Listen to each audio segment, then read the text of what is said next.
अभियानाला सुरुवात केली आणि त्याच वंचित ठेवलेले पाणी पण नाही आहे इथे. त्यांचा प्रश्न नाही हा. ही एक पिढी बर्बाद झालेली आहे या 35.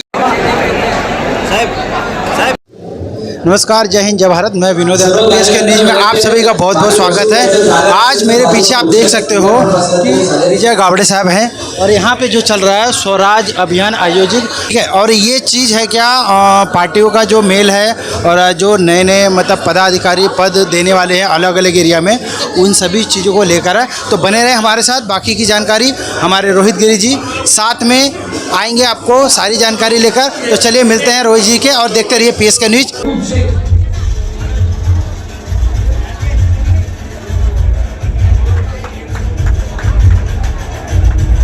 त्यानंतर महबूब शेख, सेक्रेटरी मुकेश अर्जुन आणि सईद खान।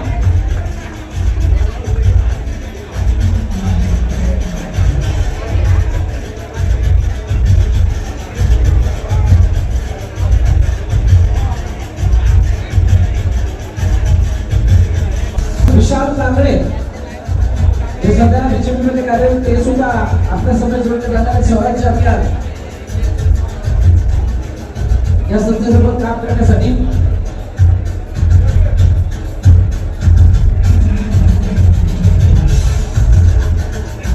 नमस्कार, मी रोहित गिरी आणि आज आपण पाहू शकतात धनंजय गावडे सरांनी आज एक अभियानाला सुरुवात केली आणि त्याच उत्स्फूर्त असा प्रतिसाद मिळालेला आहे। जवळजवळ हजारोचे कार्यकर्ते आज त्यांच्याबरोबर इथे उपस्थित आहेत आणि धनंजय सरांनी सुद्धा त्यांना भरपूर गाईड केलेलं आहे। आज आपण त्यांच्याशी बोलणार।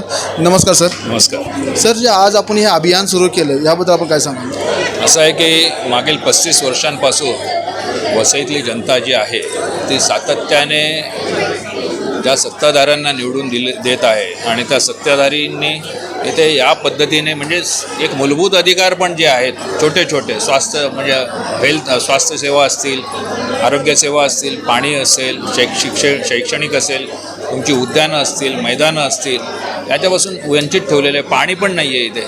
ही अवस्था आहे। 400-500 MLD पाणी येतं, हे पाणी जातं कुठे? त्यामुळे या सर्व सुविधांपासून वसईकरांना वंचित ठेवलं। एक अनधिकृत बांधकामाचं मोठं साम्राज्य म्हणून जे उभं राहिलं आणि त्याच्यात या सत्ताधारीचा फार मोठा वाटा आहे। तर या संपूर्ण या सगळ्या वसईला जे काही बकालपण दिलं आहे किंवा आणि नागरिकांना ज्या सुविधा मिळायला पाहिजे, त्याचे नागरिकाचे अधिकार याच्यापासून वंचित ठेवलं गेलं, याच्या विरोधात हे अभियान काम करतं। साहेब, या अभियानाला जे आपण सुरुवात केली, आपल्याबरोबर किती कार्यकर्ते आज आपल्यावर आलेले आहेत? एक कार्यकर्ता आला तरीसुद्धा आम्हाला चालेल। आमच्या अभियानाची सुरुवात असणार झालेली आहे। आज भरपूर कार्यकर्ते जे आहेत आपल्या ह्या अभियानात आपल्याबरोबर सामील झाले, त्यांनाही काय सांगाल? जे अजून बाहेर आहेत त्यांनासुद्धा ह्या अभियानात जोडायचं असेल, त्यांनी तुमच्यावर कसं संपर्क साधायचा? संपर्क साधतील। दररोज लोक येत आहेत, दररोज लोकांनाही वाटतं की या लोकही कंटाळले जातात। दररोज तेच विकास पुरुष ऐकायचे, तेच उच्च शिक्षित युवा आमदार ऐकायचं तेच, आणि हातात तर काही लागत नाही। असं आहे की नुसतं मूलभूत सुविधांचा प्रश्न नाही हा। ही एक पिढी बर्बाद झालेली आहे या 35 वर्षामध्ये। त्या पिढीला ना आरोग्य सुविधा मिळाल्या, ना मैदान मिळालं, ना शाळा मिळाली, ना उद्यानं मिळाली, ना त्यांना पुढच्या रोजगारासाठी इथे काही सोयी उपलब्ध झाल्या। त्यामुळे ही पिढी बर्बाद झालेली आहे।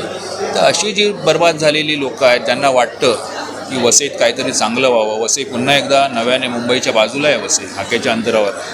अशी लोकं येतात, त्यांना काही म्हणजे असं काही स्पेशल येण्यासाठी काय असं आमंत्रण नाही, येत आहेत। ज्यांना गरज आहे किंवा ज्यांना वाटतं की ही सरकार जी भ्रष्ट सरकार आहे, त्यांना पुढे जाऊन ह्याच्यात जर कार्य करायचं असेल तर गावडे सरांशी आपण त्यांच्या एक अभियानात आपण सामील झालं पाहिजे। वसईमध्ये स्वराज अभियानची जवळजवळ 30 कार्यालये आहेत। त्या 30ही कार्यालयांमध्ये लोक संपर्क साधतात आणि स्वराज अभियानबरोबर काम करतात। धन्यवाद साहेब, आपण आपल्याला वेळ दिल्याबद्दल। तर आपण पाहिलात की आपल्याबरोबर धनंजय गावडे सर होते, त्यांनी आपल्याबरोबर बोलणं आणि त्यांच्याबरोबर आज जे हजारोच्या संख्येने जे कार्यकर्ते आज त्यांनी जो हा कार्यक्रम घेतला तो आपण पाहिलात। कॅमेरा पर्सन विनोद यादव यांच्यासह मी रोहित गिरी, PSK न्यूज विरार।